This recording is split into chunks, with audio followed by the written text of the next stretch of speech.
Thank you very much, Pathak sir. Respected Secretary sir, dignitaries on the dais, and everybody present here, thank you very much for giving me an opportunity to present my views. I'll present a slightly different shade of what we've been talking about innovation on the Innovation Meet day to day.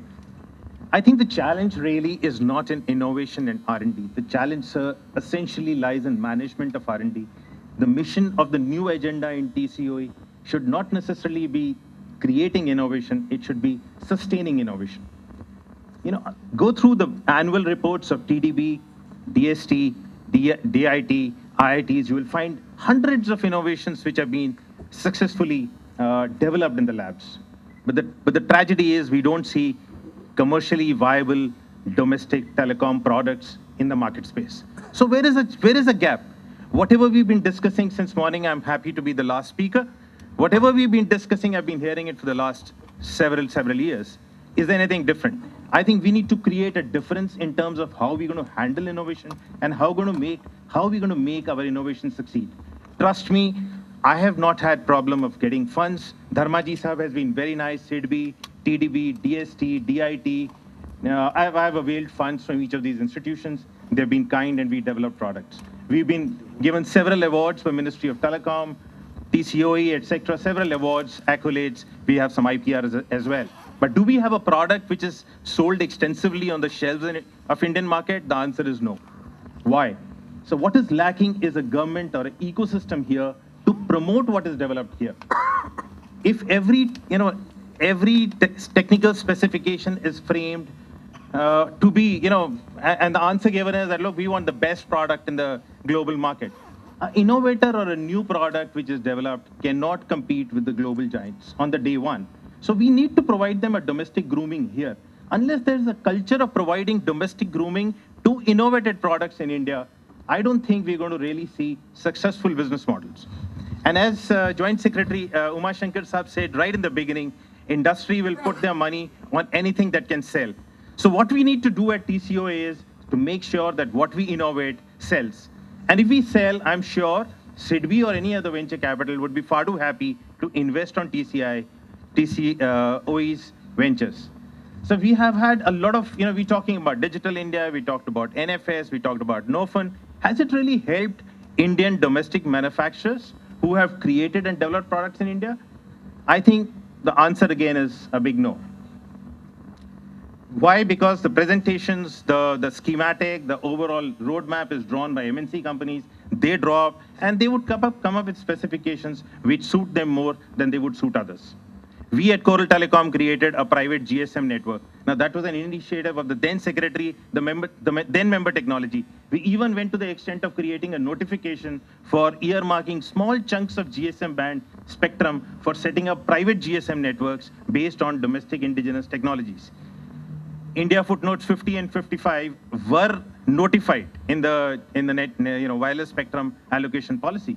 But could we implement it?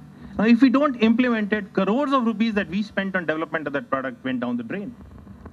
The member technology himself then went around, in several exhibitions, and he presented that product to some foreign companies and foreign governments. It is a good product. It is a good concept based on a philosophy that we should develop GSM products in India. And the first GSM product developed in India will not get, an opportunity to be deployed in a metro city. So the idea was that we do it like PAVXs. So there will be a small PBX, which is GSM oriented. So you have wired network, you have GSM networks. Today, again, we are sitting on a threshold where, next slide, there is a large opportunity where at least we come from the enterprise space, we do IP PBXs, we've been doing TDM PBXs for last donkey number of years. This market is going for a major shift. The PBX, the TDM wired PBXs are being substituted by IP-oriented PBXs. And it's a large market. It's over 1,000 crore market. People are talking about unified communication platforms where your PBX system, your Outlook Express, your PC would all be interconnected.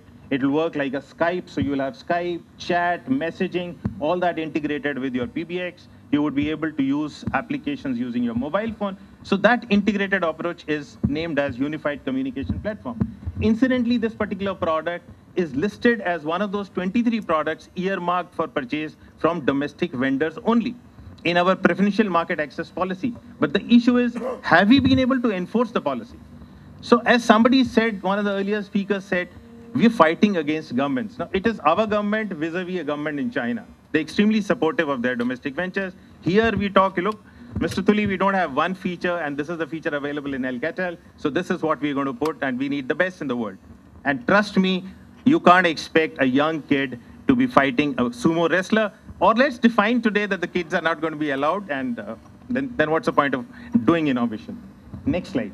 So this is an opportunity where Coral Telecom at IPPBXs, we've done a lot of work. We have nearly what is required by most customers. It's a large, big market. So you will have multi-spread out offices, multi-location offices, all connected over IP, behaving like one single PBX system. Next slide. I'll confine myself to my 4 minutes. Next slide. How TCOE can, help. I personally feel, having developed and having conceived, having designed a product, there is some amount of validation that they can do. They can do checking, they can do certification. Because very often you go to a customer, he says, where have you deployed? Now, obviously, Obama government is not going to give me opportunities to deploy a 3,000 line IPPBX in their network. So maybe here the TCOE, the IITs together could check, validate, certify, put it on some kind of a load and say, look, it's a reasonably good product, can be tried in the domestic market. So this is one area, and this will also facilitate and help the IIT or the group, the R&D group involved, understand the product, understand the customer needs. Understand what the customer needs, see if we bridge and we meet those requirements, and if there is a need, upgrade it. Next slide. They can help enhance the platform in terms of developing algorithms which will help discover nodes which are sitting behind proxies, which are not visible to the LAN. Now, without getting into too much of technology elements here. So there are opportunities of doing encryption, there are opportunities of optimizing the codec requirements, or probably writing a protocol which is Indian, which will probably provide a higher level of encryption to domestic communication networks, especially the government networks. Cloud-based environments, redundancies, high availability networks. Now, these are areas where the enrichment of the platform can be done. Next. There are certain other problems like integrating these networks with UHF, VHF, the walkie-talkies, because they have their own set of nuances, the technology that goes into walkie-talkie kind of a communication, which is a simplex communication. It has push-to-talk, it has squelch, it has silent suppression issues. So there are a whole lot of issues there. Those are some challenges. In fact, Mr. Patak had told me to write down some challenges. Yes, that R&D organizations can put together, we can create a system. Here, this will not cost us too much money. To my mind, if we are able to allocate 3-4 crores, we should be able to develop and create a validated product which would meet any MNC specification. But the challenge here, sir, is in government encouraging and ensuring that whatever is purchased follows the PMA norms. And that's the only way we would encourage our innovators, and that's the only way TCOE can succeed in the new avatar. Thank you.